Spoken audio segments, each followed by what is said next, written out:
Gaun pengantinku masih bersimbah lumpur saat mertuaku menyeretku ke kegelapan hujan. Ia melemparkan koperku dan memaki, namun saat bibirnya mendekat, bisikannya membuat darahku membeku. Lari. Suamimu melenyapkan 2 istri sebelumnya tepat jam 12 malam, dan kau adalah... Sebelum ceritanya dimulai, silahkan tulis di kolom komentar dari daerah mana saja teman-teman yang menonton cerita ini. Jangan lupa like dan subscribe agar channel ini bisa semakin berkembang dan bisa mempersembahkan cerita yang lebih menarik lagi.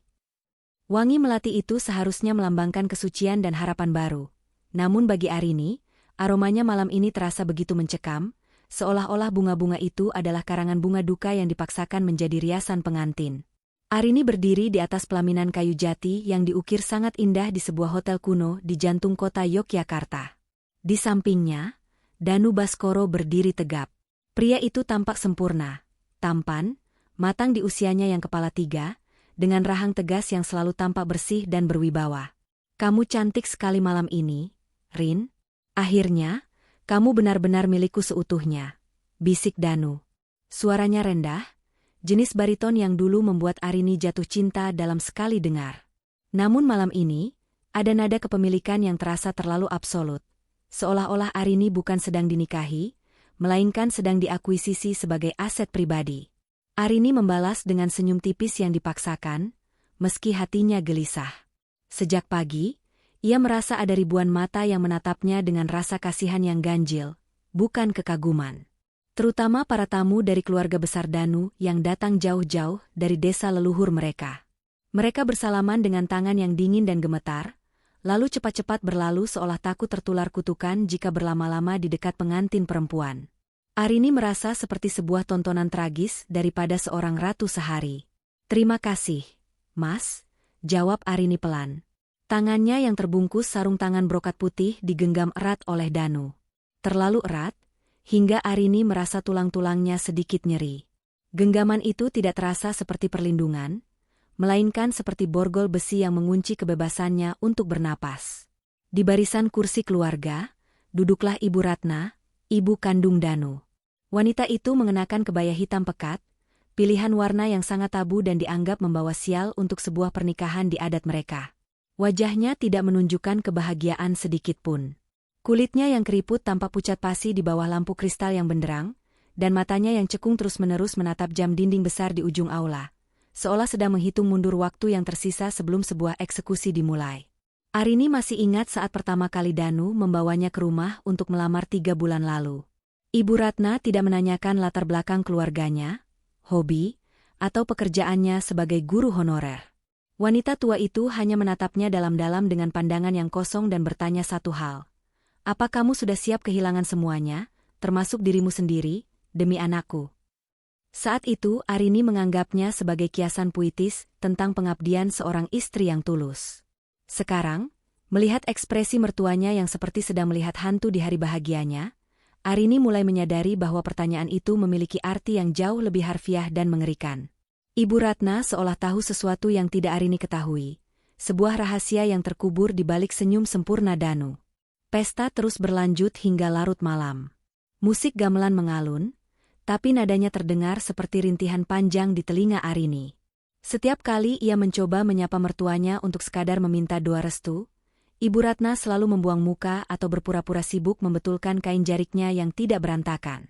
Keanehan semakin memuncak saat seorang wanita tua renta, mungkin bibi jauh dari pihak Danu, mendekati Arini untuk bersalaman.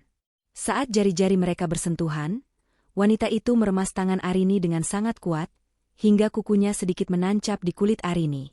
Ia berbisik sangat pelan, nyaris tak terdengar di tengah riuh rendah suara tamu, "Lari selagi kakimu masih bisa melangkah, Nak.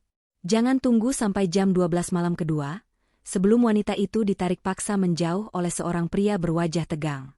Arini membeku, tubuhnya gemetar seketika, namun tangan Danu yang kokoh kembali merangkul pinggangnya, seolah menegaskan bahwa tidak ada jalan lagi untuk keluar dari lingkaran ini. Resepsi mewah itu akhirnya berakhir tepat pukul 10 malam. Hujan mulai turun dengan intensitas yang mengerikan, bukan lagi gerimis yang menyejukkan, melainkan hujan lebat khas bulan Desember yang membuat pandangan terbatas hanya beberapa meter ke depan.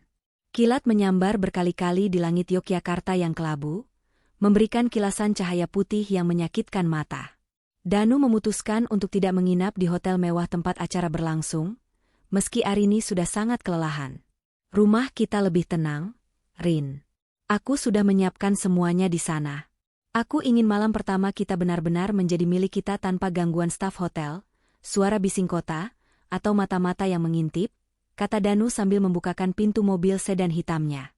Suaranya terdengar sangat posesif dan penuh tekanan. Arini hanya menurut pasrah. Ia masih mengenakan kebaya pengantin yang berat dan menyesakkan napas, dengan sanggul yang mulai membuat kepalanya pening luar biasa, karena puluhan jarum kecil yang menusuk kulit kepalanya selama belasan jam. Mobil melaju keluar dari keramaian kota, meninggalkan lampu-lampu jalan yang hangat, menuju ke arah utara, semakin mendaki ke wilayah Kaliurang yang dingin dan selalu diselimuti kabut tebal. Jalanan semakin sempit, berkelok-kelok tajam di antara jurang yang dalam dan hutan pinus yang rapat. Hanya diterangi oleh lampu sorot mobil yang membelah kabut putih yang menyelimuti aspal, seperti selimut hantu. Arini merasakan suhu di dalam mobil turun drastis. Atau mungkin itu hanya perasaannya yang kian membeku. Mas, kok jauh banget ya rumahnya? Bukannya rumah ibu yang di kota lebih dekat? Tanya Arini, mencoba memecah keheningan yang menyesakkan di dalam mobil. Suaranya sedikit bergetar. Danu tidak menoleh sedikit pun ke arah istrinya. Matanya lurus menatap jalanan yang gelap di depan, tangannya mencengkeram kemudi dengan sangat kuat hingga buku-buku jarinya memutih dan urat-urat di lengannya menonjol. Rumah peninggalan ayah, Rin. Itu tempat yang sakral bagi keluarga besar Baskoro. Memang agak terpencil di kaki gunung, tapi itu tempat terbaik untuk memulai sebuah tradisi keluarga yang sudah turun-temurun dilakukan oleh laki-laki di keluarga kami. Arini mengernyit, merasa ada sesuatu yang sangat salah dengan penekanan kata, tradisi, itu. Tradisi? Maksudnya tradisi apa? Mas? Kok aku nggak pernah dengar dari ceritamu sebelumnya? Danu tertawa kecil, suara tawanya terdengar ganjil, kering, dingin, dan tidak memiliki nada kegembiraan, beradu dengan suara wiper mobil yang bergerak cepat menghalau air hujan yang menghantam kaca depan. Iya, sebuah tradisi untuk menjaga agar kekayaan dan kehormatan keluarga tetap utuh. Kamu akan segera tahu segalanya, sayang. Seorang istri yang baik harus tahu rahasia terdalam suaminya, bukan? Agar tidak ada rahasia di antara kita selamanya. Setelah hampir 1 jam perjalanan menembus badai dan kabut, mobil berhenti di depan sebuah gerbang besi hitam yang sangat tinggi, berkarat, dan dipenuhi tanaman merambat yang tampak layu. Di baliknya, berdirilah sebuah mensjahn megah bergaya kolonial Belanda yang tampak kaku, angker, dan sunyi. Rumah itu dikelilingi oleh pohon-pohon beringin besar yang dahannya menjuntai rendah, menyentuh atap rumah seperti tangan-tangan raksasa yang mencoba meremuk bangunan tua itu. Tidak ada lampu jalan di sekitar sana, tidak ada tanda-tanda kehidupan tetangga. Yang ada hanyalah suara gemuruh petir yang bersahutan dan deru angin pegunungan yang menusuk hingga ke tulang. Arini merasa seolah-olah ia baru saja diantar menuju sebuah penjara megah. Saat mereka melangkah masuk ke dalam rumah, Arini terkejut mendapati Ibu Ratna ternyata sudah ada di sana, duduk di kursi goyang di pojok ruangan, seolah-olah wanita itu punya jalan rahasia untuk sampai lebih dulu. Beliau berdiri di tengah ruang tamu yang luas dan gelap, hanya diterangi sebuah lampu gantung kristal yang berdebu dan bergoyang ditiup angin yang masuk dari celah jendela yang tidak tertutup rapat. Ibu Ratna tidak menyambut mereka dengan senyum hangat atau pelukan seorang ibu mertua. Ia hanya berdiri mematung di dekat tangga, menatap jam lemari kuno yang berdetak nyaring, tik-tok tik-tok. Detakannya terdengar seperti detak jantung yang sedang ketakutan. Ibu belum tidur? Sudah larut sekali, hampir tengah malam, tanya Danu sambil melepaskan jasnya dan memberikannya pada Arini tanpa menoleh. Hampir jam 11, jawab Ibu Ratna pendek tanpa berkedip. Suaranya dingin dan datar, seolah-olah ia bukan sedang bicara pada anaknya sendiri, melainkan pada seorang algojo yang sedang menyiapkan eksekusi. Danu hanya tersenyum simpul, sebuah senyum yang tidak pernah sampai ke matanya, lalu menarik pergelangan tangan Arini dengan kasar menuju lantai 2. Arini sempat menoleh ke belakang sebelum menaiki tangga, dan ia melihat Ibu Ratna menatapnya dengan pandangan yang sangat dalam, penuh dengan air mata yang mulai menggenang di pelupuk matanya yang merah. Ada pesan yang tersirat di sana, maafkan aku. Kamar pengantin mereka di lantai 2 sangat luas, namun suasananya jauh dari kata romantis atau nyaman. Langit-langitnya sangat tinggi dengan ukiran kayu jati berwarna gelap yang memberikan kesan menindas. Ranjang besar dengan tiang-tiang kayu yang kokoh itu dihiasi kelopak mawar merah yang sangat banyak. Namun aromanya bukan wangi bunga yang segar. Arini merasa aroma itu sangat tajam dan memuakan. Lebih mirip aroma yang digunakan untuk menutupi bau amis darah atau sesuatu yang sudah lama membusuk. Kamu mandi dulu, sayang. Bersihkan dirimu dari debu pesta tadi. Aku akan ke ruang kerja di sebelah sebentar untuk mengambil hadiah spesial yang sudah aku siapkan khusus buat kamu. Danu berbisik tepat di telinga Arini. Napasnya terasa panas dan berbau mint yang terlalu tajam. Seolah ia baru saja mengonsumsi banyak pengharum mulut untuk menutupi bau lain yang lebih kuat. Aku mandi sendiri saja ya, Mas. Rasanya seluruh badanku pegal sekali. Jawab Arini dengan suara yang hampir menghilang karena gugup. Danu mengangguk perlahan, menatap Arini dari ujung kepala hingga ujung kaki dengan pandangan yang membuat Arini merasa seperti sepotong daging di atas meja sembelih. Danu kemudian keluar kamar menuju ruang kerjanya yang berada tepat di seberang lorong panjang yang gelap. Begitu pintu tertutup, Arini segera mengunci pintu kamar dari dalam dengan tangan yang gemetar hebat. Jantungnya berdegup kencang, firasat buruk yang sejak tadi menghantuinya kini mencapai puncaknya. Ia merasa seperti seekor domba yang baru saja digiring masuk ke dalam kandang serigala yang kelaparan. Arini baru saja hendak membuka kancing kebayanya ketika tiba-tiba suara gedoran keras yang sangat brutal menghantam pintu kamar. Itu bukan ketukan lembut Danu yang biasanya. Itu adalah hantaman bertubi-tubi yang seolah-olah ingin menjebol kayu jati pintu tersebut. Buka. Buka pintunya, wanita jalang. Aku tahu kamu cuma mau hartanya Danu. Suara Ibu Ratna berteriak histeris dari balik pintu. Arini terlonjak kaget, keringat dingin bercucuran. Ia segera membuka kunci pintu karena mengira ada keadaan darurat atau Ibu Ratna jatuh sakit. Begitu pintu terbuka sedikit, Ibu Ratna langsung menerjang masuk dengan mata merah menyala, rambut yang sedikit berantakan, dan napas yang memburu. Tanpa aba-aba, ia menarik rambut Arini yang masih tersanggul rapi dengan sangat kasar. Aduh, Ibu, sakit. Ada apa ini? Kenapa Ibu marah-marah padaku? Arini menjerit kesakitan, air matanya langsung tumpah. Ia mencoba melepaskan cengkeraman tangan mertuanya yang terasa sekeras besi. Kamu pikir kamu bisa hidup enak di rumah ini? Kamu pikir aku sudi punya menantu rendahan seperti kamu? Kamu hanya sampah yang ingin mengeruk kekayaan keluarga Baskoro. Ibu Ratna tidak mendengarkan penjelasan apapun. Ia menyambar koper besar milik Arini yang berada di sudut ruangan, membantingnya ke lantai hingga bunyi berdebam keras, lalu menyeretnya keluar kamar dengan tenaga yang sangat besar untuk ukuran wanita seusianya. Ibu Ratna menyeret Arini menuruni tangga kayu yang berderit-derit di tengah kegelapan. Arini yang hanya mengenakan dalaman kebaya tipis dan kain jarik yang melilit kakinya berkali-kali hampir terjatuh dan terkilir. Mas Danu, tolong aku, Mas. Ibu marah. Mas, tolong. Teriak Arini sekuat tenaga ke arah ruang kerja suaminya di lantai 2. Namun, pintu ruang kerja itu tetap tertutup rapat. Tidak ada suara langkah kaki Danu, tidak ada teriakan pembelaan, tidak ada bantuan. Kesunyian dari pihak Danu justru terasa lebih menakutkan daripada amukan Ibu Ratna.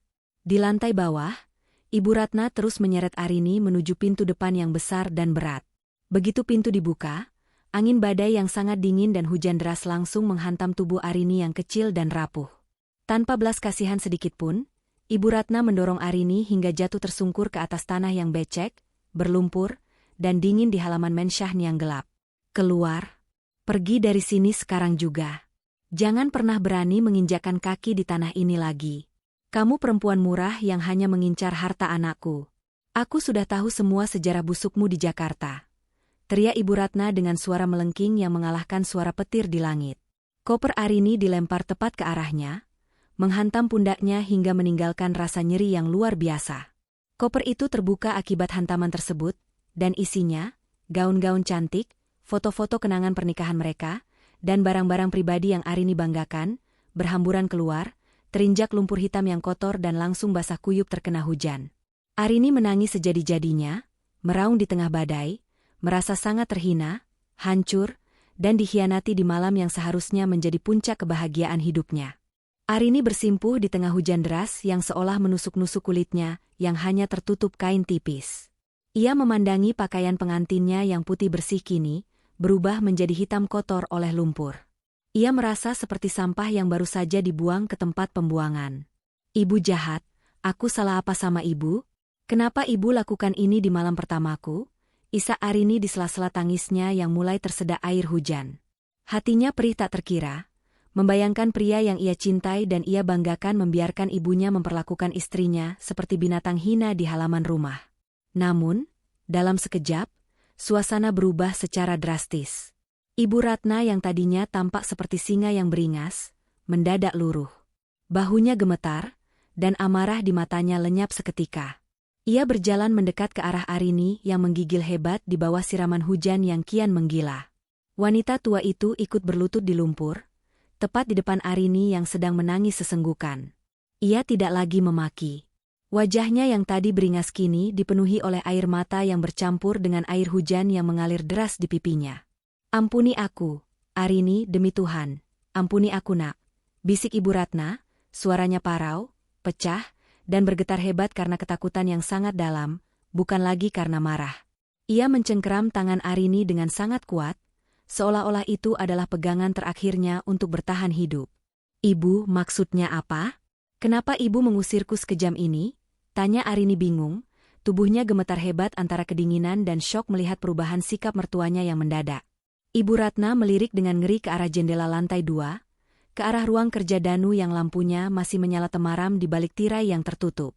"Aku tidak membencimu, nak. Sama sekali tidak. Justru karena aku sangat menyayangimu, aku harus melakukan drama gila ini. Aku harus membuat Danu mengira aku benar-benar membencimu dan mengusirmu, agar dia tidak curiga kalau aku sebenarnya sedang menyelamatkan nyawamu malam ini." Ibu Ratna dengan terburu-buru merogoh sesuatu dari balik kebaya hitamnya yang basah kuyup. Sebuah amplop coklat tebal yang dibungkus plastik rapat agar tidak rusak oleh air. Ia menekannya kuat-kuat ke dada Arini, memaksa Arini untuk memegangnya. "Apa ini, Bu? Kenapa ibu memberiku ini?" "Dengar baik-baik, jangan memotong bicaraku. Waktu kita hampir habis," bisik Ibu Ratna, suaranya sangat kecil, nyaris tenggelam oleh suara guntur, namun penuh penekanan yang mengerikan. "Di dalam ini ada tiket pesawat ke Jakarta atas namamu, terbang jam 2 pagi ini dari bandara. Ada juga semua uang tabunganku dan semua perhiasan yang bisa aku selamatkan. Kamu harus pergi sekarang juga, Arini. Berlari sekencang mungkin ke bawah, menuju jalan raya. Jangan pernah menoleh ke belakang, jangan pernah." "Tapi kenapa, Bu? Mas Danu sangat mencintaiku. Dia tidak mungkin membiarkan ini." Arini masih mencoba membela kenyataan indah yang ia percayai selama ini. Ibu Ratna memegang kedua rahang Arini dengan tangannya yang dingin, matanya menatap tajam langsung ke dalam bola mata Arini dengan keputusasaan yang nyata. "Cinta? Danu tidak tahu apa itu cinta. Arini, dengarkan aku baik-baik sebelum terlambat. Danu itu sakit. Dia sudah gila sejak lama. Kamu bukan istri pertamanya, dan kamu bukan istri keduanya. Kamu adalah yang ketiga yang dia bawa ke rumah ini. Maya dan Laras, mereka tidak pernah pergi meninggalkan Danu karena bosan atau selingkuh. Mereka meninggal, Arini. Danu melenyapkan mereka tepat di jam 12 malam pada malam pertama di bulan pertama pernikahan mereka. Dan malam ini adalah bulan pertama pernikahanmu sejak kalian menikah siri bulan lalu, dan ini adalah malam ritualnya untukmu." Darah Arini seolah berhenti mengalir saat itu juga. Dunianya serasa berputar hebat hingga ia hampir muntah. Membunuh? Mas Danu membunuh istri-istrinya sendiri? Itu tidak mungkin, Bu. Dia punya obsesi gila tentang kesucian dan keabadian, bisnis keluarga Baskoro yang selama ini tampak tanpa celah. Dia percaya dengan mengorbankan istri-istrinya, kekayaan dan kekuasaannya akan abadi. Dia sedang di atas sekarang, Arini. Aku tahu dia sedang menyiapkan alatnya di dalam sana. Cepat lari, demi Tuhan, lari sekarang." Arini menatap jam tangannya dengan tangan yang gemetar hebat, hingga ia hampir tidak bisa membaca angkanya. Jarum jam menunjukkan pukul 23.50. 10 menit lagi. Hanya 10 menit tersisa sebelum skenario maut yang direncanakan suaminya terjadi. 10 menit menuju ritual berdarah yang disebutkan Ibu Ratna.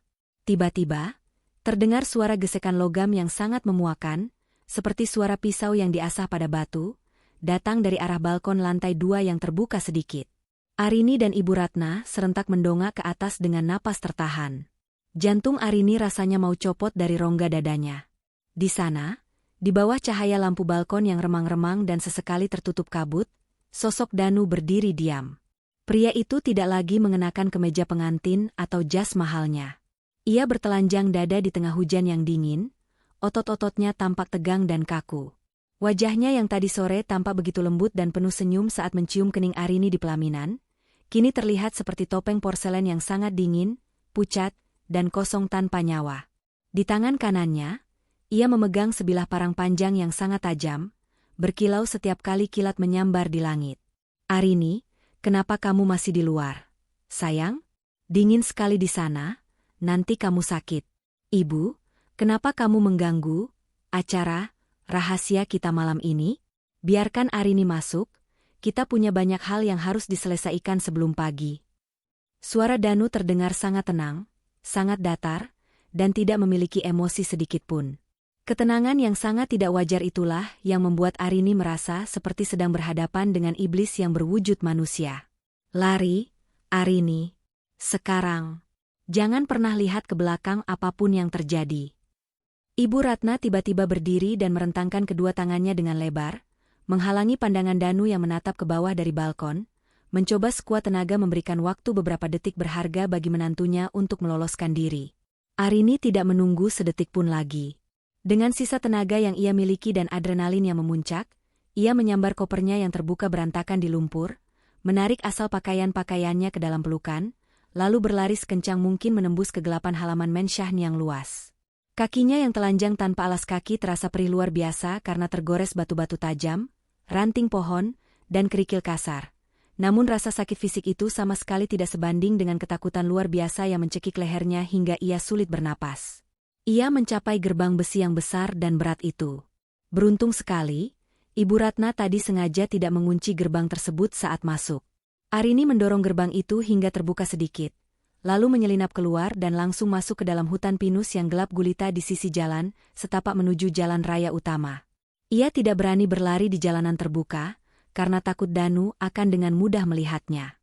Di belakangnya, ia mendengar suara pintu Mensyahn yang dibuka dengan dentuman keras yang bergema di seluruh lembah. Arini, kamu mau main petak umpet denganku ya? Aku sangat suka permainan ini.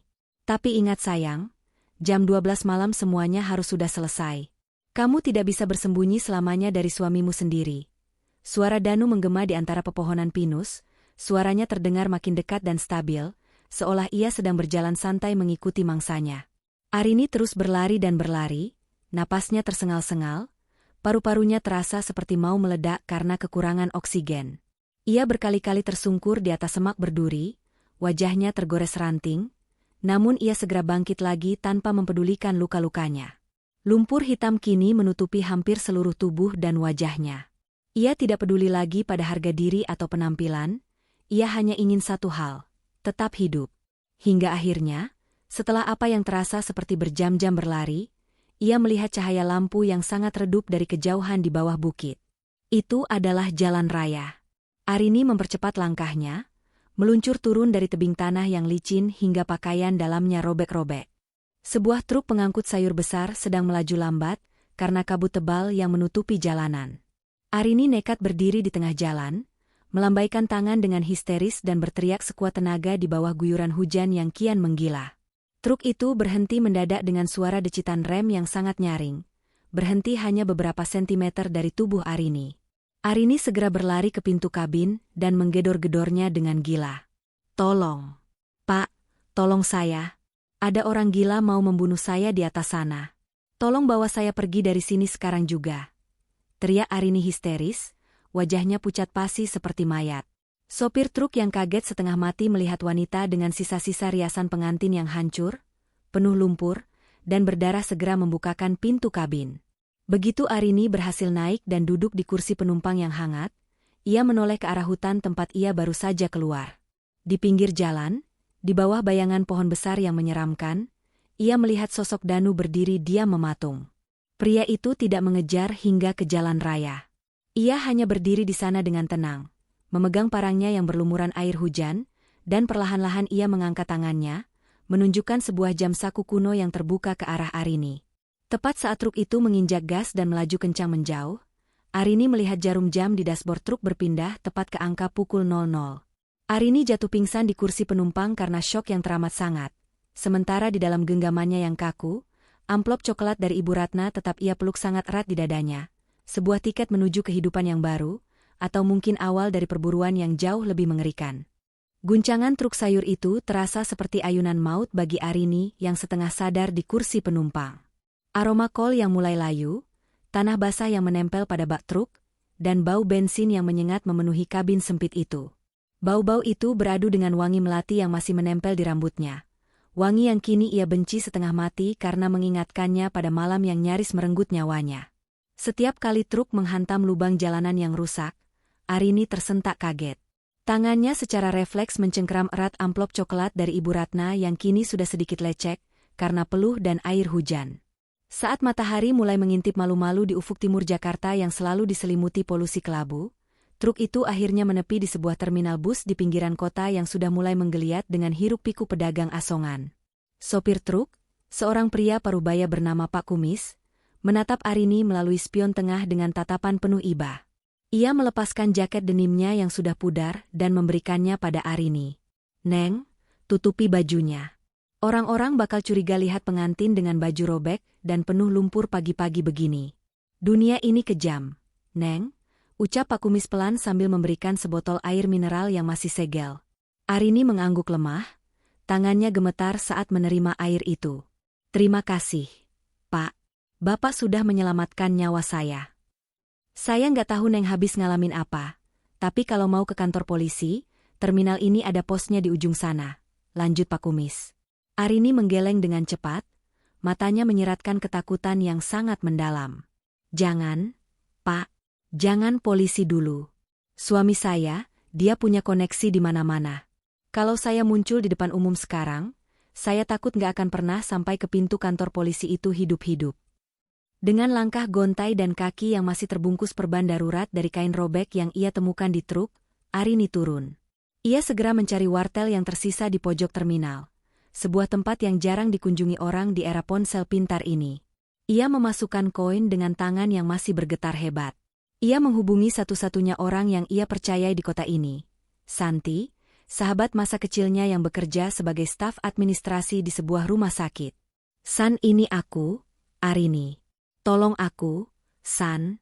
Jemput aku di terminal sekarang. Tolong jangan tanya apa-apa dulu." Suara Arini pecah.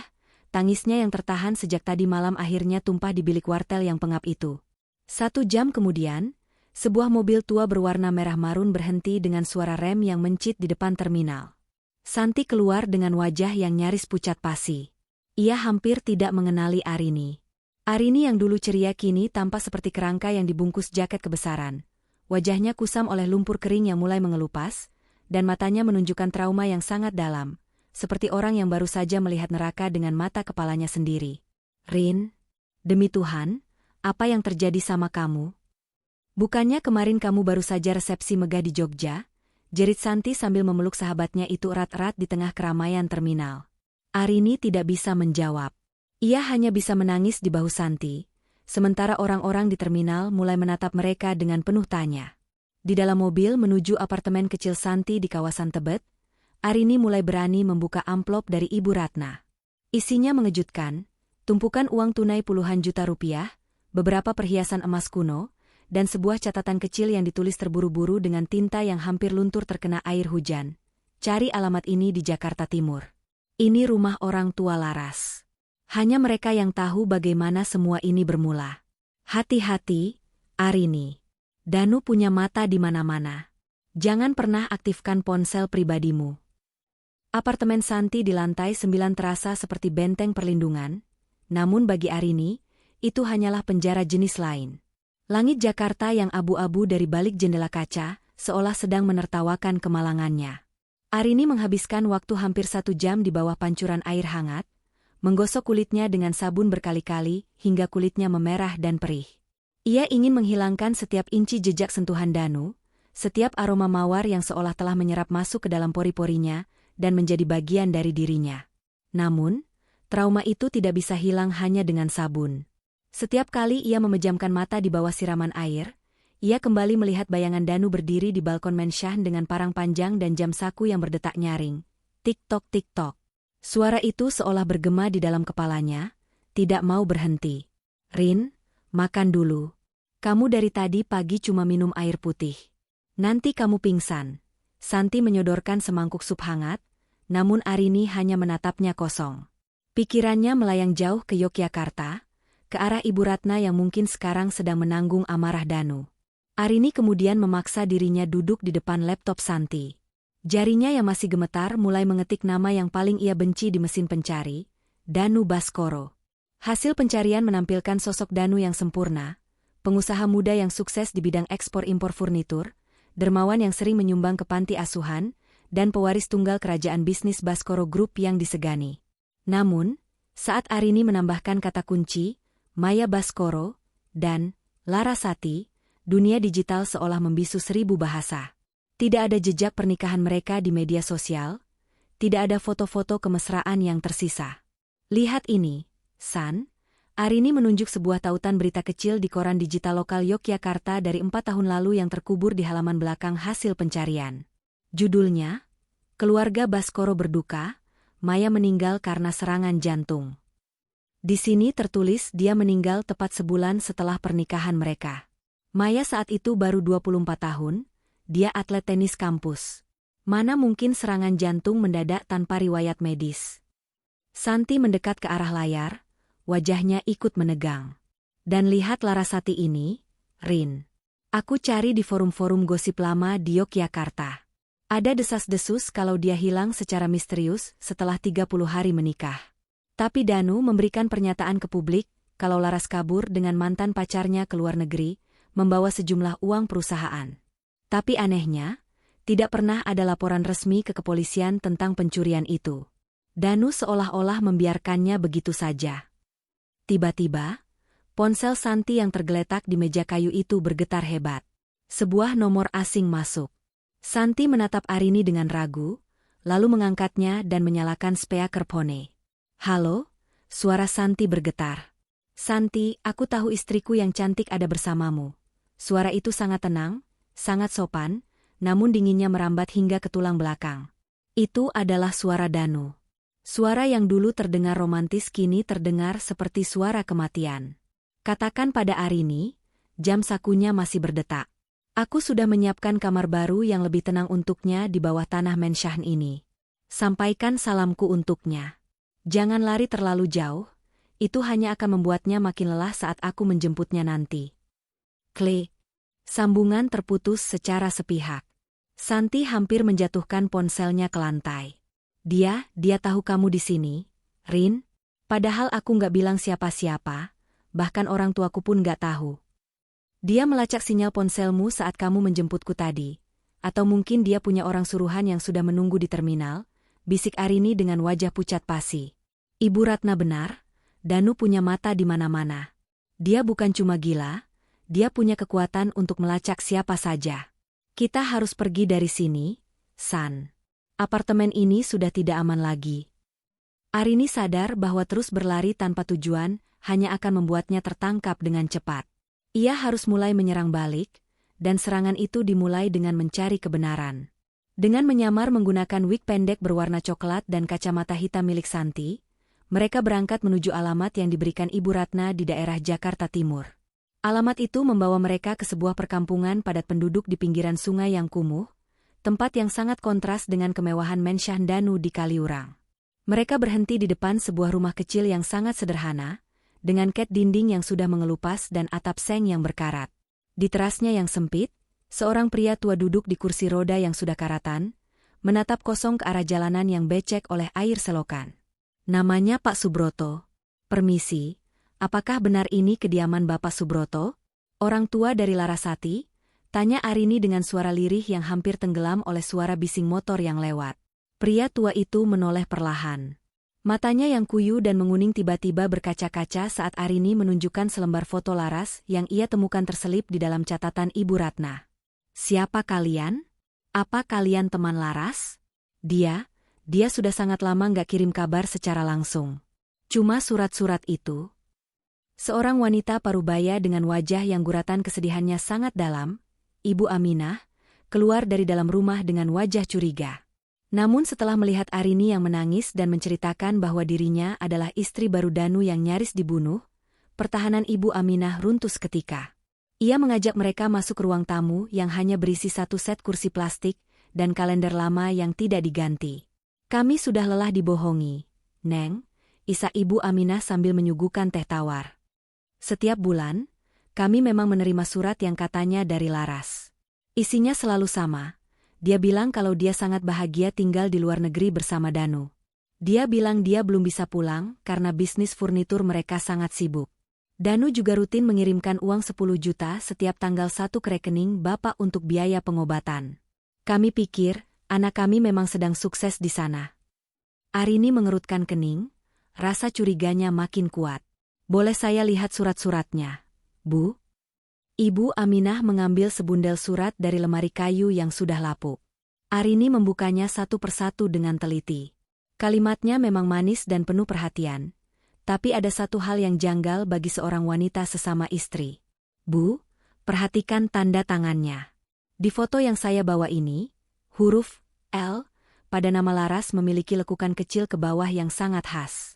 Tapi di surat-surat ini, huruf L-nya tegak lurus sempurna. Ini bukan tulisan tangan Laras, Bu. Ini tulisan tangan Danu yang mencoba meniru gaya tulisan istrinya sendiri. Jadi selama ini, anak saya, dia tidak pernah ke luar negeri." Pak Subroto mulai merintih, tangisnya yang tertahan selama bertahun-tahun pecah memenuhi ruangan sempit itu. "Laras tidak pernah meninggalkan Yogyakarta, Pak. Dia tidak pernah meninggalkan Danu. Danu membayar diam kalian dengan uang 10 juta itu, agar tidak ada yang melapor ke polisi dan membuat keributan. Danu sedang memelihara kebohongan agar dia bisa terus mencari korban baru," kata Arini dengan nada tegas namun penuh simpati. "Sama seperti Maya, Laras kemungkinan besar masih ada di dalam menshan itu, tapi dalam kondisi yang tidak bisa kita bayangkan." Saat sedang mencoba menenangkan orang tua Laras yang sedang histeris, ponsel milik Ibu Ratna yang dibawa Arini, ponsel lama model Candibar yang tidak memiliki pelacak GPS modern, bergetar di dalam saku jaketnya. Sebuah pesan singkat masuk dari nomor yang tidak dikenal. "Danu benar-benar sudah gila. Dia menghancurkan seluruh isi kamar pengantin semalam saat tahu kamu menghilang. Dia tahu kamu menghubungi orang tua Laras lewat wartel tadi. Pergi dari sana sekarang juga. Jangan pernah pergi ke arah utara Jakarta." Arini langsung berdiri dengan sigap, jantungnya kembali berdegup kencang. "Kita harus pergi sekarang, Bu. Danu sudah tahu lokasi ini. Kami minta maaf karena membawa bahaya ke rumah Ibu." "Neng, tunggu sebentar." Ibu Aminah lari ke kamar belakang dengan terburu-buru dan kembali dengan sebuah kotak kayu kecil yang sudah berdebu. "Ini milik Laras. Dia menitipkan ini pada saya 1 hari sebelum hari pernikahannya.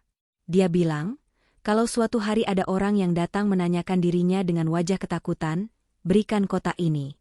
Dia bilang ini adalah satu-satunya cara untuk mengerti kegelapan yang ada di kepala Danu." Arini menerima kotak itu dengan tangan gemetar. Saat mereka berjalan cepat menuju mobil Santi yang diparkir agak jauh, Arini membuka kotak itu.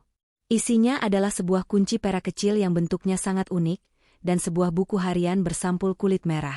Di halaman terakhir buku harian itu, tertulis kalimat yang membuat seluruh bulu kuduk Arini berdiri tegak di tengah panasnya Jakarta. Danu sering bicara sendiri pada tembok di ruang bawah tanah yang baunya selalu ditutupi parfum mawar. Dia memanggil-manggil ayahnya yang sudah meninggal. Dia bilang dia butuh Ratu ketiga untuk menemani ayah di bawah sana agar bisnis keluarga Baskoro tetap jaya dan tidak jatuh bangkrut. Ayahnya sudah meninggal 10 tahun lalu, tapi Danu percaya ayahnya masih hidup di bawah lantai itu. "Aku sangat takut. Baunya bukan cuma mawar, tapi bau sesuatu yang membusuk, bau bangkai manusia." "Ratu ketiga," gumam Arini dengan suara bergetar. "Itu aku. Aku direncanakan menjadi tumbal ketiga untuk ayahnya yang sudah mati. Dia bukan cuma pembunuh, dia penganut aliran sesat yang gila. Santi menyetir dengan kecepatan tinggi keluar dari ganggang sempit itu. Kita butuh bantuan yang lebih kuat dari sekadar detektif swasta, Rin. Tapi kita juga nggak bisa lapor polisi sembarangan. Danu itu donatur tetap kepolisian di Jawa Tengah. Kita butuh seseorang yang berani mati dan punya dendam pribadi pada sistem yang kotor. Santi kemudian teringat pada sepupunya, Hendra. Hendra adalah mantan anggota intelijen yang dipecat secara tidak hormat karena berani menghajar seorang koruptor besar yang dilindungi atasan mereka. Kini Hendra hidup menyendiri di sebuah gubuk di kaki Gunung Salak, Bogor, dan dikenal sebagai pria yang sangat membenci ketidakadilan dan orang-orang kaya yang merasa bisa membeli nyawa. Kita ke Bogor sekarang, ke tempat Hendra, tegas Arini. Tatapannya yang tadi penuh ketakutan kini mulai berubah menjadi api kemarahan yang dingin. Aku tidak mau lari lagi seperti tikus yang ketakutan. Kalau aku lari, Danu akan terus mencari wanita keempat, kelima, dan seterusnya. Aku harus mengakhiri tradisi berdarah keluarga Baskoro malam ini juga, atau aku sendiri yang akan mati mencobanya.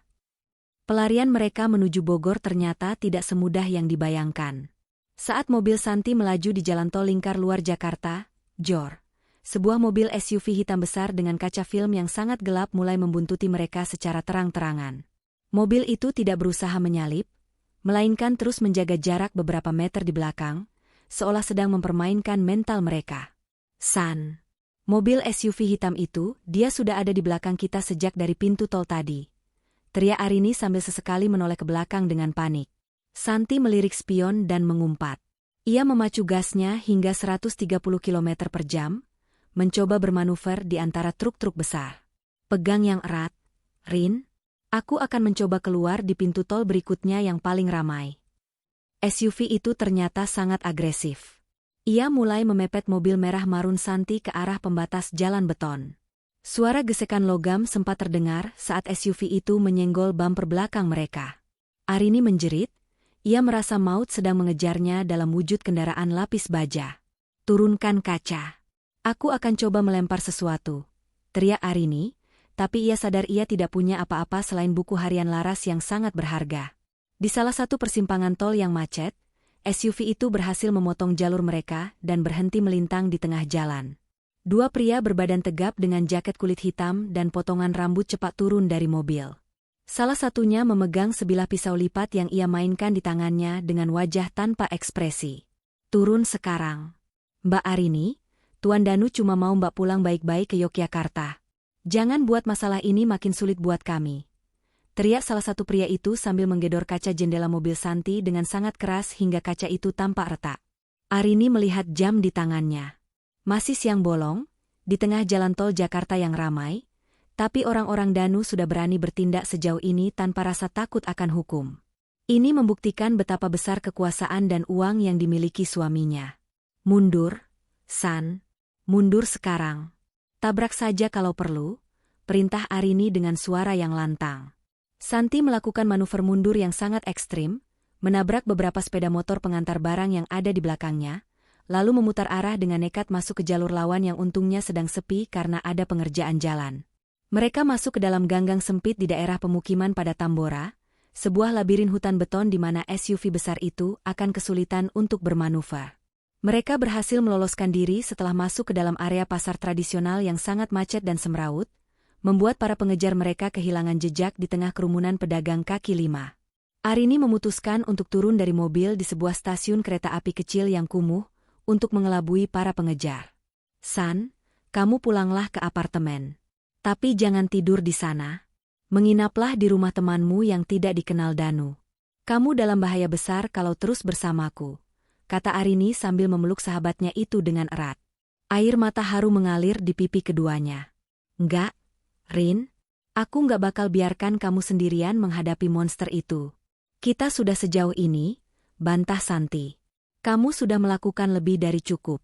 San, kamu sudah menyelamatkan nyawaku berkali-kali hari ini. Sekarang biarkan aku yang menyelesaikannya dengan Hendra. Kalau dalam 2 hari aku nggak kasih kabar, atau kamu dengar berita aku meninggal, serahkan kotak kayu dan buku harian laras ini ke media massa nasional secara anonim. Jangan ke kantor polisi lokal. Biar seluruh dunia tahu siapa sebenarnya Danu Baskoro. Arini melangkah masuk ke dalam gerbong kereta kelas ekonomi menuju Bogor dengan satu tujuan yang sangat pasti. Ia tidak lagi merasa seperti pengantin malang yang hancur hatinya. Di dalam tasnya yang kotor, ia menggenggam erat buku harian Laras dan kunci misterius itu. Tatapannya kini sedingin es pegunungan di malam hari. Ia menyadari satu hal yang sangat penting. Danu mencarinya bukan karena cinta, bukan juga karena rindu, tapi karena ia adalah komponen terakhir yang hilang dari ritual gilanya. Dan Arini berjanji pada dirinya sendiri, jika ia memang harus kembali ke Menshan berdarah di Kaliurang itu, ia tidak akan datang sebagai tumbal yang pasrah, melainkan sebagai api yang akan membakar seluruh tradisi busuk dan kegilaan keluarga Baskoro, hingga menjadi abu yang tak berbekas. Kereta api ekonomi yang membawa Arini menuju Bogor terasa sangat lambat, seolah setiap roda besi yang beradu dengan rel sengaja mengulur waktu mautnya. Di dalam gerbong yang penuh sesak dengan aroma keringat dan bekal makanan penumpang, Arini merasa seperti hantu yang tersesat. Pikirannya terus berputar pada buku harian Laras yang kini tersimpan di dalam tasnya yang kusam. Setiap kata di dalamnya bukan lagi sekadar tulisan, melainkan jeritan minta tolong dari alam kubur yang kini merambat ke ujung jari Arini. Begitu sampai di stasiun Bogor, Arini tidak membuang waktu satu detik pun. Dengan kaki yang masih lecet dan dibalut perban seadanya, ia menumpang ojek motor menuju sebuah desa terpencil yang letaknya jauh di lereng Gunung Salak. Jalanan semakin menanjak, sempit, dan diapit oleh jurang-jurang yang tertutup rimbunnya pohon bambu serta kabut yang mulai turun menyelimuti aspal. Di ujung jalan setapak yang nyaris tak terlihat oleh mata awam, berdirilah sebuah gubuk kayu yang tampak kokoh namun tersembunyi di balik rimbunnya pepohonan besar. Hendra, sepupu Santi, sedang berada di depan gubuk itu saat Arini tiba. Ia bukan pria biasa yang mudah ditemukan di kota besar. Hendra adalah mantan anggota unit intelijen taktis yang dipecat karena idealismenya yang dianggap terlalu berbahaya oleh atasan. Wajahnya keras seperti batu karang, dan ada bekas luka bakar yang melintang mengerikan di lengan kirinya. Saat Arini turun dari ojek, Hendra sedang duduk di kursi kayu sambil mengasah sebilah pisau komando dengan gerakan yang sangat ritmis dan tenang. Santi sudah menceritakan garis besarnya lewat saluran telepon yang aman, ucap Hendra tanpa menoleh sedikit pun ke arah Arini. Suaranya berat, parau, dan sangat tenang. Jenis suara pria yang sudah terbiasa melihat kematian. Dia bilang kamu adalah pengantin yang berhasil lari dari jagal keluarga Baskoro di Yogyakarta. Arini melangkah mendekat dengan sisa tenaga yang ia miliki. Ia meletakkan kotak kayu milik Laras dan tiket pesawat hangus dari Ibu Ratna di atas meja kayu yang kasar. Aku bukan hanya ingin lari, Hendra. Lari tidak akan menghentikan pria itu. Aku ingin kembali ke sana dan memastikan Danu tidak akan pernah bisa menyakiti wanita lain lagi. Aku butuh seseorang yang tahu cara menyelinap ke neraka tanpa harus ikut terbakar di dalamnya. Hendra berhenti mengasah pisaunya. Ia mengambil buku harian Laras dan membacanya dalam diam selama hampir 2 jam. Suasana di sekitar gubuk itu sangat sunyi. Hanya ada suara jangkrik dan gemericik air terjun kecil di kejauhan yang menenangkan namun juga menambah kesan angker. Sesekali Hendra menggeram, matanya menyiratkan amarah yang sangat dalam saat membaca tentang ritual-ritual gila yang dilakukan Danu. Danu Baskoro, gumam Hendra akhirnya sambil menutup buku itu. Keluarganya adalah penyandang dana terbesar untuk beberapa pejabat tinggi yang dulu pernah aku selidiki kasus korupsinya. Mereka punya bunker bawah tanah peninggalan zaman kolonial Belanda, yang telah direnovasi secara rahasia. Jika benar yang ditulis Laras ini, maka Danu bukan hanya gila secara medis, tapi dia merasa dirinya adalah penguasa atas nyawa di rumah itu. Hendra berdiri dan masuk ke dalam gubuk, lalu keluar membawa sebuah tas taktis hitam berisi peralatan militer, kamera pengintai mini, alat penyadap jarak jauh, dan pemutus sinyal elektronik, jammer. Kita tidak bisa lapor polisi sekarang. Jaringan Danu di kepolisian daerah Yogyakarta terlalu dalam. Kita akan masuk ke sana secara ilegal, mengambil bukti fisik yang tak terbantahkan, foto atau video jenazah, lalu menyiarkannya secara langsung ke internet agar tidak ada lagi kekuatan uang yang bisa menutupinya. Setelah 2 hari penuh menyusun rencana taktis dan mempelajari denah Menshan yang diingat Arini secara detail, mereka berangkat menuju Yogyakarta menggunakan mobil pinjaman dengan plat nomor palsu yang sulit dilacak. Arini merasakan sensasi dingin yang luar biasa menjalar di punggungnya saat mobil mereka mulai mendaki jalur Kaliurang yang berkabut tebal. Setiap pohon beringin yang mereka lewati seolah-olah adalah saksi bisu yang menertawakan kembalinya sang mangsa ke kandang pemburunya. Ingat rencana kita, Arini. Jangan ada keraguan sedikitpun, bisik Hendra sambil mematikan lampu mobil di sebuah perkebunan salak yang gelap gulita, sekitar 1 kilometer dari gerbang belakang Mensyah Danu. Aku akan menyelinap lewat pagar jalur belakang dan melumpuhkan kamera pengawas, serta memutus aliran listrik cadangan mereka di panel utama. Kamu harus masuk melalui pintu pelayan di dapur yang kuncinya sudah kita pelajari dari catatan Laras. Fokus utama kita adalah menemukan Ibu Ratna. Tanpa bantuan orang dalam sepertinya, kita tidak akan pernah menemukan pintu masuk ke bunker rahasia itu. Malam itu, hujan kembali turun dengan sangat deras. Seolah-olah langit Yogyakarta ikut berduka melihat kembalinya Arini ke sarang kematian. Arini bergerak seperti bayangan di antara barisan pohon salak yang berduri tajam. Bajunya yang hitam pekat membuatnya menyatu dengan kegelapan malam. Saat ia berhasil mencapai dinding belakang Mensyah yang tinggi, ia melihat sesosok wanita berdiri di balkon lantai 2. Itu Ibu Ratna. Wanita tua itu tampak sangat rapuh dalam balutan daster batiknya, menatap kosong ke arah hutan dengan tatapan penuh penyesalan yang mendalam. Arini mengambil sebuah kerikil kecil dan melemparkannya ke arah balkon dengan hati-hati. Ibu Ratna tersentak kaget. Matanya yang cekung membelalak saat melihat Arini berdiri di bawah sana di tengah guyuran hujan. Tanpa suara, dengan gerakan tangan yang gemetar hebat, Ibu Ratna memberi isyarat agar Arini masuk melalui pintu dapur yang terletak di bawah tangga samping. Kamu gila. Benar-benar gila. Kenapa kamu kembali ke tempat terkutuk ini, Arini? Bisik Ibu Ratna saat mereka bertemu di lorong dapur yang temaram. Bau obat-obatan pembersih lantai dan wangi parfum mawar yang menyengat bercampur menjadi satu, menciptakan aroma yang memuakan. Arini melihat memar kebiruan yang cukup besar di pergelangan tangan mertuanya, bukti bahwa Danu telah melakukan kekerasan sejak pelariannya. Aku kembali untuk mengakhiri kegilaan anakmu, Bu. Cukup Maya dan Laras yang jadi korban. Aku tidak mau ada yang lain lagi. Di mana Danu sekarang? Tanya Arini dengan nada suara yang kini lebih keras dan penuh keberanian. Dia di ruang kerja, sedang memandangi jam saku emas milik mendiang ayahnya. Dia sudah menyiapkan semuanya, Arini. Malam ini adalah 1 bulan tepat sejak pernikahan kalian, dan dia percaya roh ayahnya sedang menagih janji. Dia benar-benar sudah kehilangan nuraninya. Ibu Ratna gemetar hebat, air matanya jatuh membasahi kerutan di pipinya yang pucat. Cepat pergi lewat pintu tadi, Arini. Bawa temanmu lari sejauh mungkin sebelum Danu menyadari keberadaan kalian. Aku tidak akan pergi sebelum semua ini selesai, Bu. Aku punya kunci perak ini, kunci yang ditinggalkan Laras dalam kotak kayunya. Arini menunjukkan kunci unik itu dengan tangan yang dingin. Katakan padaku sekarang, di mana pintu menuju ruang bawah tanah itu? Pintu yang baunya mawar menyengat itu? Ibu Ratna terdiam cukup lama, napasnya terdengar berat. Matanya menatap waspada ke sekeliling lorong yang gelap, takut jika ada orang suruhan Danu yang menguping pembicaraan mereka.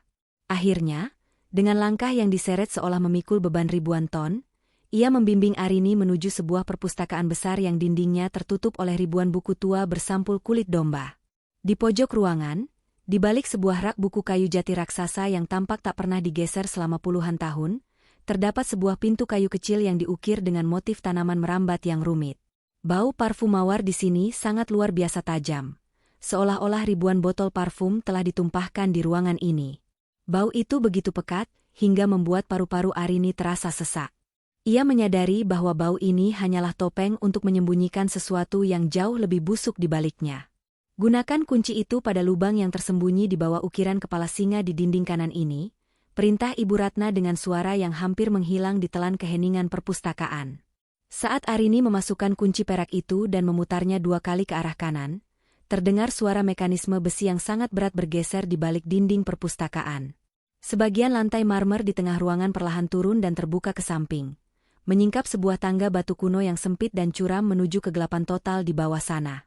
Udara dingin, lembab, dan berbau tanah langsung menyeruak keluar, membawa aroma kematian yang tak bisa lagi ditutupi oleh parfum mawar manapun.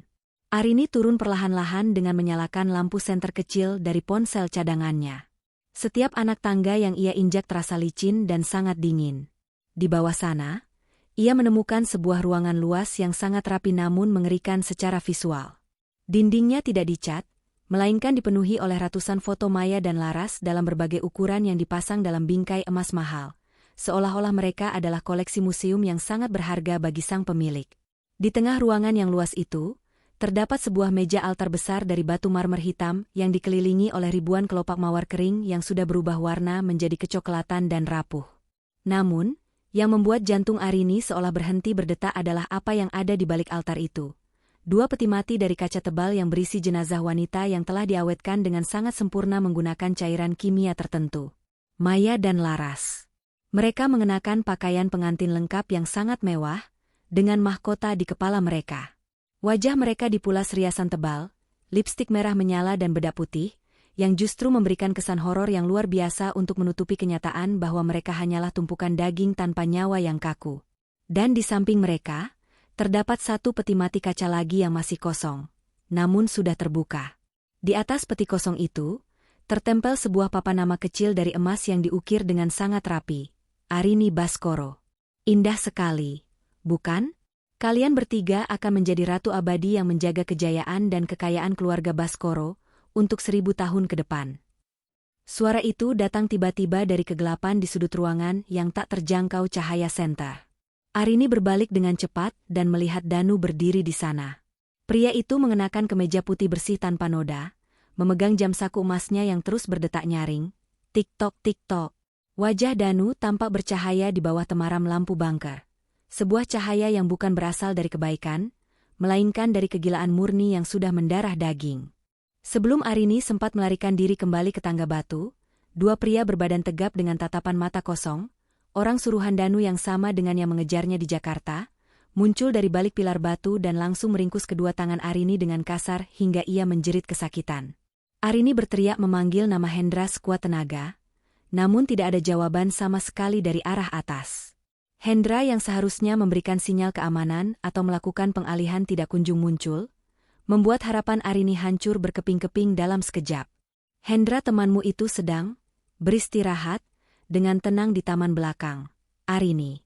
Dia terlalu berisik dan kasar untuk ukuran seorang tamu tak diundang di rumahku, kata Danu sambil berjalan mendekati Arini dengan langkah yang sangat anggun dan tenang.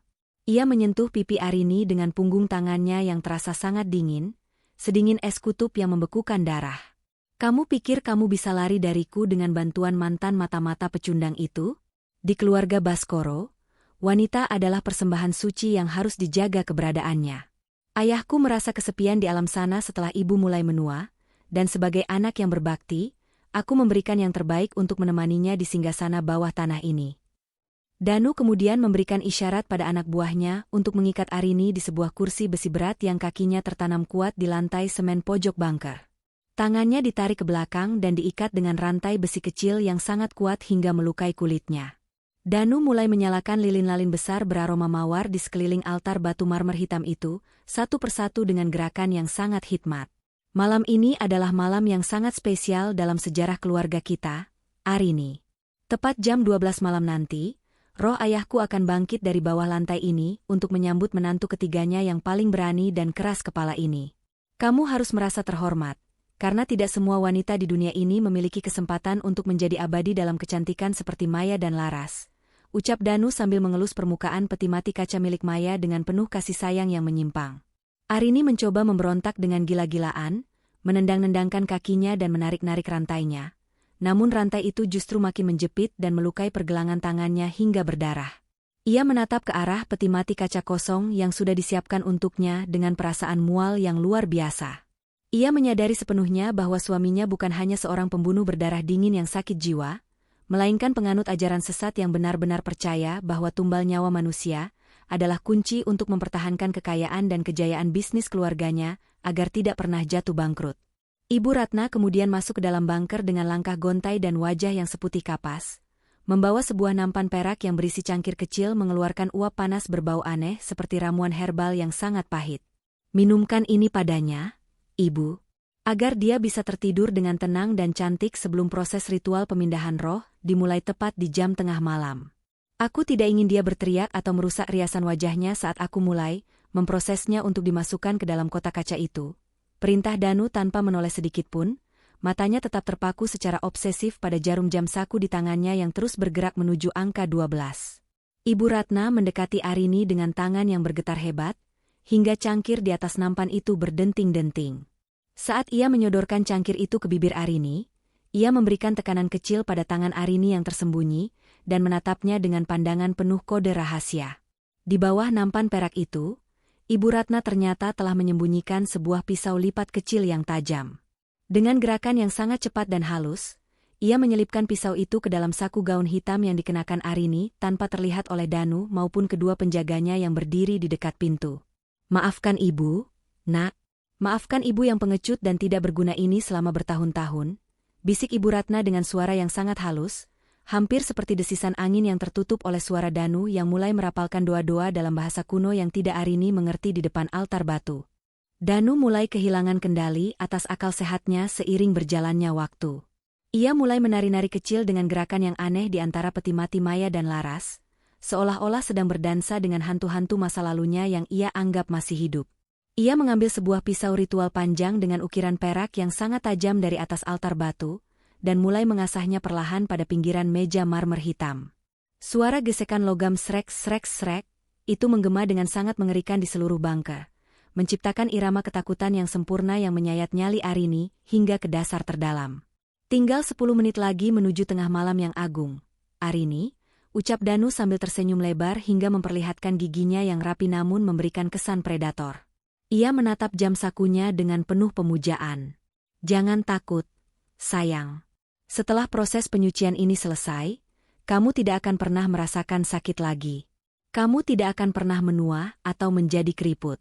Kamu akan tetap cantik selamanya dalam kotak kaca itu, menemani ayahku dan menjadi saksi abadi kejayaan keluarga Baskoro."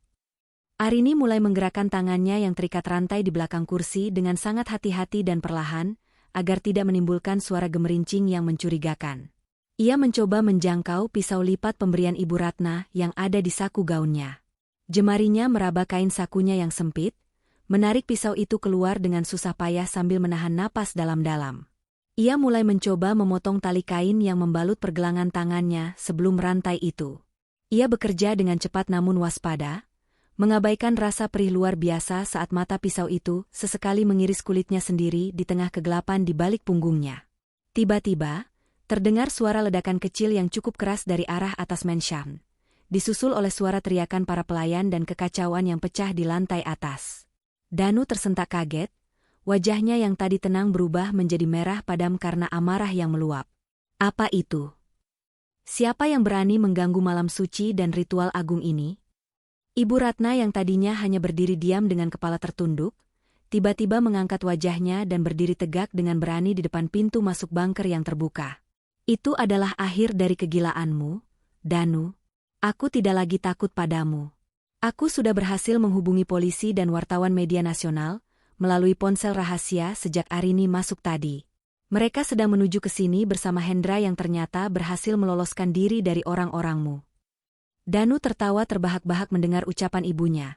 Suara tawanya terdengar sangat parau, gila, dan memenuhi seluruh ruangan bawah tanah itu dengan getaran yang mengerikan. "Polisi? Wartawan? Kamu lupa siapa yang membayar gaji dan menutupi semua dosa mereka selama ini, Ibu? Mereka semua ada di bawah telapak kakiku dan uangku. Tapi pengganggu tetaplah pengganggu yang harus disingkirkan. Habisi siapapun yang berani masuk ke properti ini," perintah Danu dengan nada bengis pada kedua penjaganya. Saat kedua penjaga itu berlari naik atas tangga batu untuk memeriksa keadaan dan menghadapi penyusup, Danu berbalik menatap Arini dengan amarah yang meledak-ledak. Matanya merah, urat-urat di lehernya menonjol seperti akan pecah. "Kalau begitu, kita percepat saja ritualnya tanpa menunggu tengah malam yang tepat. Kamu akan mati sekarang juga, Arini. Ayahku sudah terlalu lama menunggu menantu barunya." Danu menerjang ke arah Arini dengan pisau ritual perak di tangannya yang terangkat tinggi. Tepat pada detik yang sangat krusial itu, Arini berhasil memutus sisa tali pengikat terakhirnya. Ia tidak diam saja, melainkan menjatuhkan diri bersama kursi besinya yang tidak dipaku ke lantai ke arah samping dengan sekuat tenaga. Gerakan tak terduga itu membuat terjangan pisau Danu meleset telak, dan pria itu justru menabrak peti mati kaca milik Laras dengan sangat keras hingga kaca tebal itu retak seribu. Arini segera bangkit berdiri dengan sisa adrenalin dan tenaga yang ia miliki, menggenggam pisau lipat kecilnya dengan tangan yang bersimbah darah dan gemetar. Di kejauhan, melalui celah tangga batu, ia mendengar suara jam besar di ruang tamu Menshan berdentang dengan suara yang sangat berat dan menggema, gong, kong, kong. 1 menit menuju tengah malam. Pertarungan hidup dan mati di bawah lantai yang wangi mawar itu baru saja memasuki babak akhirnya yang paling berdarah. Suara dentang jam besar dari lantai atas Menshan terus bergema, menyusup ke dalam bunker beton yang dingin itu, seperti detak jantung kematian yang sedang menghitung mundur setiap detik kehidupan Arini. Setiap dentuman logam itu terasa menghantam dada Arini, membuatnya sesak seolah-olah udara di bunker itu perlahan habis diisap oleh kegilaan Danu. Danu berdiri perlahan dari reruntuhan peti kaca laras yang baru saja ia tabrak. Serpihan kaca kecil menempel di rambut klimisnya dan kemeja putihnya yang kini kotor oleh debu semen dan percikan cairan pengawet. Wajah Danu yang biasanya tampak tenang, elegan, dan berwibawa kini telah bermutasi menjadi sesuatu yang bukan lagi manusia. Matanya membelalak, pupilnya mengecil hingga menyerupai mata reptil, memancarkan kegilaan murni yang sudah mencapai titik didih. Di tangan kanannya, pisau ritual perak dengan ukiran kuno itu berkilau tajam, memantulkan cahaya lilin yang bergoyang di tiup udara dingin. "Kamu telah merusak kesucian tempat ini, Arini," desis Danu. Suaranya rendah, serak, dan bergetar, seperti suara gesekan amplas pada kayu kering. Maya dan Laras, mereka adalah saksi keagungan keluarga Baskoro. Mereka tidak akan senang melihat calon saudari mereka bersikap sekasar ini. Kamu telah mengotori persemayaman mereka dengan pembangkanganmu yang sangat tidak tahu diri ini. Arini mundur perlahan, kakinya terasa lemas seperti jeli namun adrenalin memaksanya untuk terus bergerak. Punggungnya menyentuh dinding beton yang lembab dan dingin. Tangannya yang memegang pisau lipat kecil pemberian Ibu Ratna bergetar hebat. Namun ia mencengkeramnya begitu kuat hingga kuku-kukunya memutih. "Kesucian apa, Danu? Sadarlah, buka matamu," teriak Arini, suaranya parau karena ketakutan dan amarah yang bercampur menjadi satu. "Ini bukan tempat suci. Ini adalah tempat pembuangan. Kamu membunuh mereka, Danu.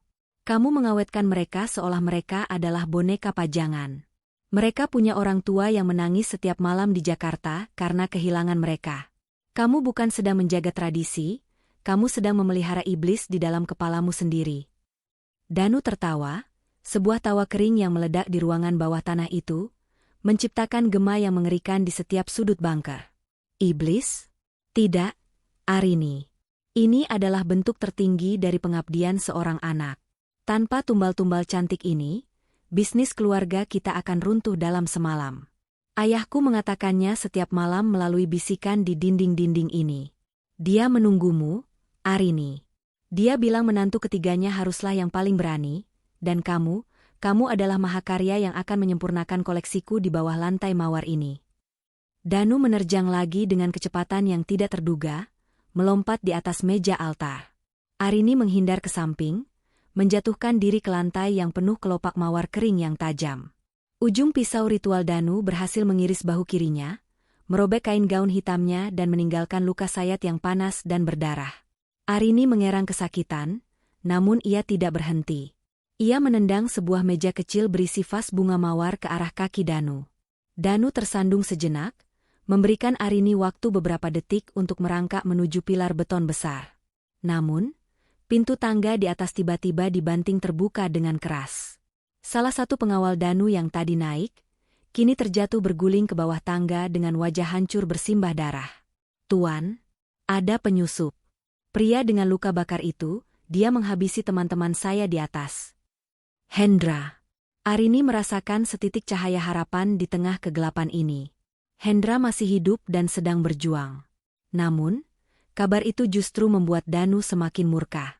Ia merasa ritual sucinya sedang dicemari oleh tangan-tangan kotor dari luar. Danu mengabaikan pengawalnya yang merintih kesakitan di lantai. Fokusnya kini sepenuhnya terpusat pada Arini yang sedang mencoba berdiri, sambil memegang bahunya yang terus mengeluarkan darah. Danu mencengkeram leher pengawalnya sendiri dengan satu tangan dan mendorongnya dengan kasar ke arah sudut ruangan hingga pingsan. "Jangan biarkan siapapun masuk ke sini. Kunci pintunya dari dalam atau mati di tanganku," perintah Danu tanpa menoleh. "Arini adalah persembahan pribadiku, dan tidak ada yang boleh mengambilnya dari singgasana ini. Ibu Ratna, yang sejak tadi berdiri mematung di dekat meja altar dengan wajah yang seputih kain kafan, tiba-tiba bergerak dengan kepastian yang mengejutkan. Ia tidak lagi tampak seperti wanita tua yang ketakutan dan tertindas. Ia melangkah mantap menuju rak penyimpanan bahan kimia yang digunakan Danu untuk proses pengawetan jenazah yang mengerikan itu. Ia menyambar 1 galon cairan etanol murni dan 1 botol cairan kimia yang sangat mudah terbakar yang biasa digunakan untuk pembersih laboratorium. Dengan tangan yang kini mantap dan tidak lagi bergetar, Ibu Ratna menyiramkan cairan berbau tajam itu ke seluruh permukaan altar marmer hitam, ke arah peti-peti kaca maya dan laras, dan ketumpukan ribuan kelopak mawar kering yang menyelimuti hampir seluruh lantai bunker. Aroma menyengat alkohol dan bahan kimia seketika mengalahkan wangi parfum mawar yang memuakan dan berbau kematian itu. "Apa yang kamu lakukan, Ibu? Hentikan sekarang juga!" Danu berteriak. Matanya terbelalak melihat tindakan ibunya yang dianggapnya sebagai pengkhianatan paling besar dalam sejarah keluarga Baskoro. "Aku sedang membersihkan dosa-dosamu, Danu. Dan juga dosaku sendiri." Suara Ibu Ratna terdengar sangat tenang, sangat jernih, membawa otoritas seorang ibu yang selama ini hilang karena rasa takut akan kekuasaan anaknya. "Aku telah menjadi saksi bisu terlalu lama.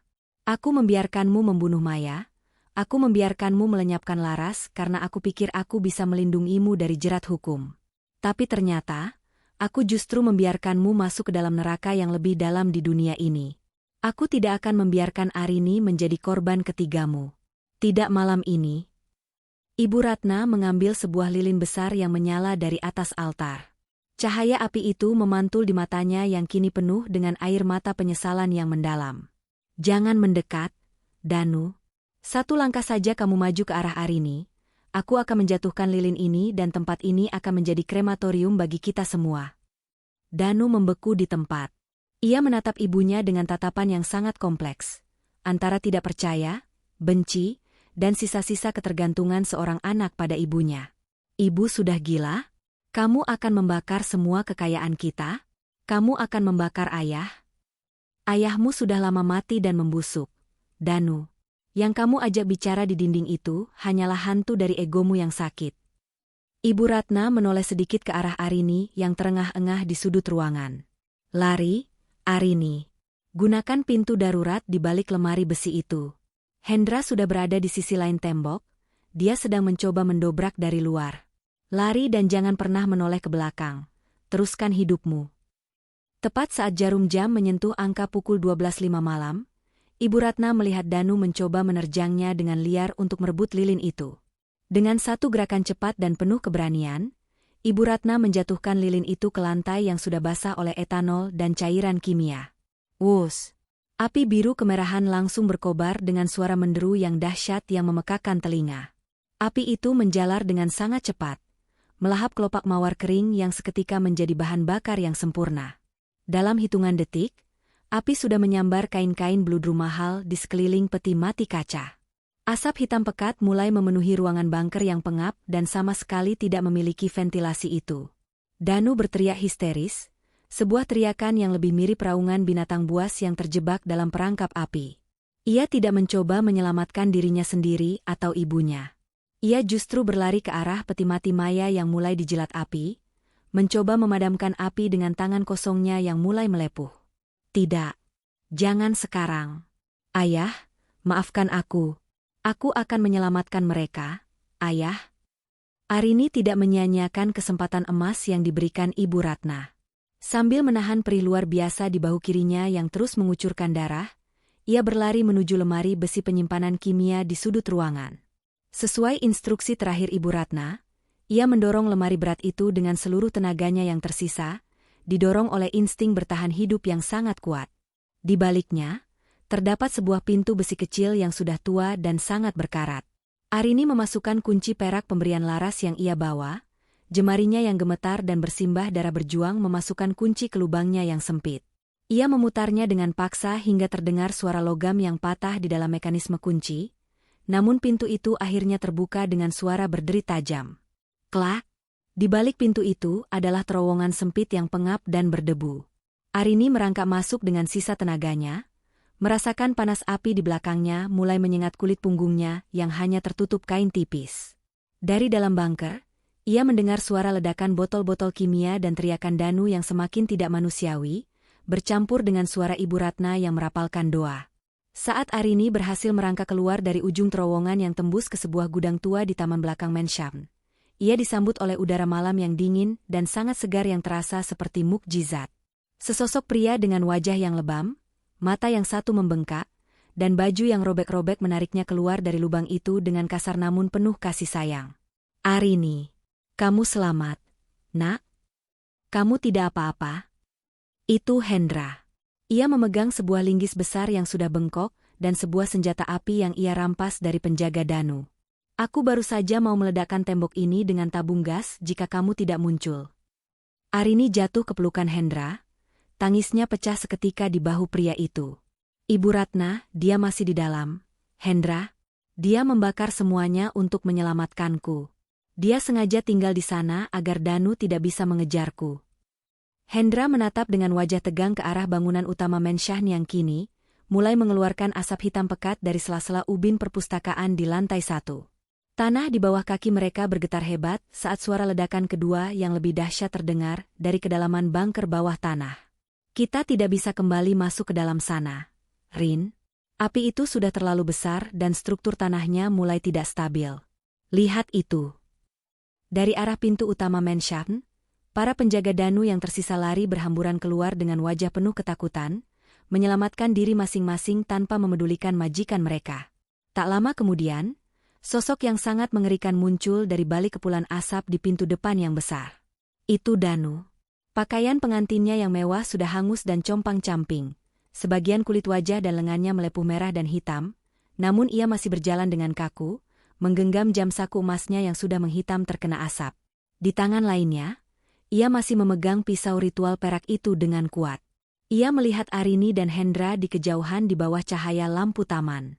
Dengan sisa kegilaan dan obsesinya, Danu berlari tertatih-tatih ke arah mereka sambil berteriak parau dengan suara yang nyaris hilang. Arini, kamu milikku. Kita harus menyelesaikan ritualnya bersama ayah. Namun, langkah Danu terhenti secara tragis dan dramatis. Struktur bangunan Mensham yang sudah tua dan rapuh tidak kuat menahan panas luar biasa dan ledakan beruntun dari bunker di bawahnya. Atap balkon besar dari kayu jati ukir di atas pintu utama tiba-tiba ambruk dengan suara gemuruh yang memekakkan telinga. Tontonan kayu dan beton menimpa tubuh Danu tepat di tengah-tengah, menguburnya seketika di halaman depan Mensham, tempat yang sama di mana ia dulu membuang koper Arini dan menghinanya di malam pertama mereka. Suara sirene polisi dan drum mobil pemadam kebakaran akhirnya memecah keheningan malam yang mencekam di perbukitan Kaliurang. Kali ini, polisi yang datang bukan hanya dari kepolisian sektor lokal yang mungkin sudah dibeli oleh pengaruh uang Danu. Hendra telah menggunakan koneksi lamanya di Polda DIY, dan secara cerdas telah mengirimkan rekaman suara dari alat penyadap jarak jauhnya secara langsung ke media sosial dan stasiun televisi berita, membuat kasus ini menjadi skandal nasional dalam hitungan menit. Arini duduk lesu di bagian belakang ambulans dengan selimut tebal melingkari bahunya yang sudah dibalut perban putih oleh petugas medis. Ia menatap dengan mata kosong dan sembab ke arah Mensham Baskoro, yang kini sedang dilalap si jago merah yang sangat besar. Petugas pemadam kebakaran bekerja keras menjinakkan api agar tidak merambat ke hutan pinus di sekelilingnya yang sangat kering. Beberapa jam kemudian, setelah api berhasil dikendalikan dan suhu reruntuhan mulai mendingin, tim forensik dan evakuasi mulai masuk ke dalam reruntuhan bunker yang kini sudah menjadi lautan abu dan jelaga. Mereka berhasil mengevakuasi 3 jenazah dari kedalaman tanah itu. 2 di antaranya adalah jenazah Maya dan Laras yang sudah rusak berat, karena api namun masih bisa diidentifikasi lewat catatan gigi dan perhiasan yang mereka kenakan. Jenazah ketiga adalah Ibu Ratna. Jenazah Ibu Ratna ditemukan dalam posisi yang membuat semua petugas yang mengevakuasinya terdiam 1000 bahasa dan meneteskan air mata. Ia ditemukan dalam posisi duduk bersimpu di tengah bekas altar, kedua tangannya tampak seperti sedang memeluk sesuatu. Mungkin dalam detik-detik terakhirnya, ia sedang mencoba memberikan pelukan perdamaian bagi kedua menantu yang selama ini ia biarkan menderita dalam diam di bawah lantai itu. Jenazah Danu ditemukan di bawah reruntuhan balkon kayu yang berat. Tangannya yang hangus masih mencengkeram erat jam saku emas peninggalan ayahnya. Saat petugas medis mencoba mengambil jam itu sebagai barang bukti, mereka menyadari sesuatu yang sangat ganjil. Jam saku yang sangat mahal itu telah berhenti berdetak tepat di angka pukul 12 malam. Waktu yang seharusnya menjadi waktu kematian Arini dalam rencana ritual Danu, namun justru menjadi waktu kematian sang jagal itu sendiri.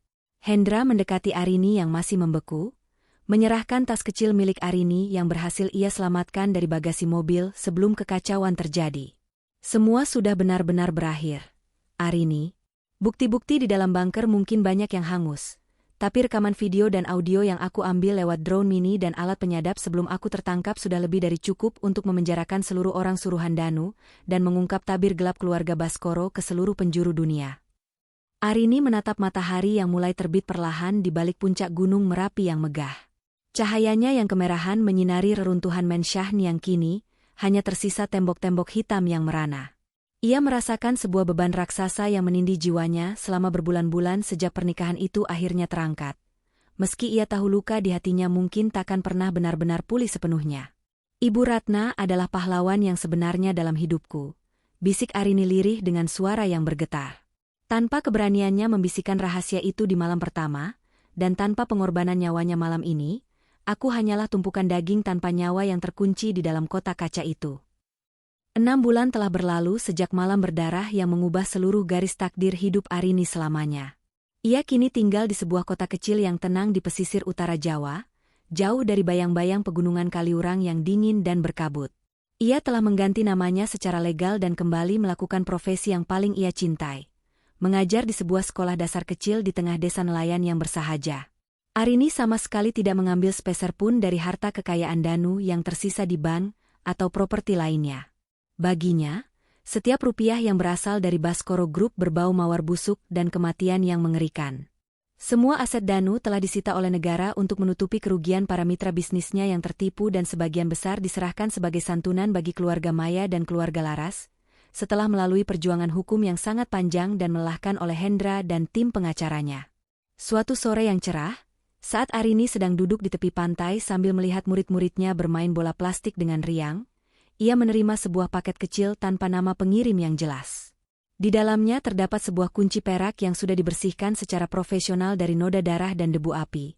Itu adalah kunci pemberian Laras yang sempat ia gunakan malam itu.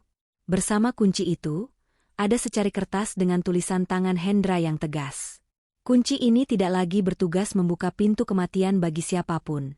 Arini, anggap saja ini sebagai simbol abadi bahwa kamu adalah pemegang kunci utama atas takdirmu sendiri sekarang.